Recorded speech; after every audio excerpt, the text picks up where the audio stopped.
নেত্রকোনার মুক্তারপাড়ায় বিএনপির কেন্দ্রীয় কমিটির সদস্য আরিফা জেসমিন নাহিনের বাসা থেকে ৬টি ধারালো অস্ত্র জব্দ করেছে পুলিশ। বুধবার রাতে তার ৩ তলা বাসার ১ তলার কার্নিশ থেকে এসব অস্ত্র উদ্ধার করা হয়। নেত্রকোনা মডেল থানার এসআই শাহজাহান জানান, আরিফা তার বাসায় এসব ধারালো অস্ত্র দেখে খবর দেয়। পরে পুলিশ সেখানে গিয়ে ৩টি রামদা ও ৩টি সাইকেলের গিয়ার দিয়ে বানানো অস্ত্র উদ্ধার করে। ধারণা করা হচ্ছে, ডাকাতি ও হত্যার উদ্দেশ্যে এসব দেশীয় অস্ত্র রেখে প্রস্তুতি নিচ্ছিল দুর্বৃত্তরা। তবে এসব অস্ত্র সেখানে কিভাবে এলো সে ব্যাপারে তদন্ত চলছে বলে জানায় পুলিশ।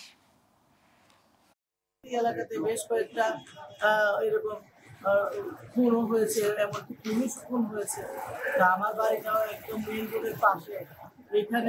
এখানে এসে বাড়ির ফার্নিচারে ১ তলায় এতগুলি মারাত্মক ধরনের অস্ত্র, এটা তো আমি অবশ্যই ভীতসন্ত্রস্ত। এবং আমি আমি মনে করি যে এটা আমার বাড়িতে ডাকাতি সহ খুন করা, যতজন প্রয়োজন ততজনকেই হয়তো তারা হত্যা করে।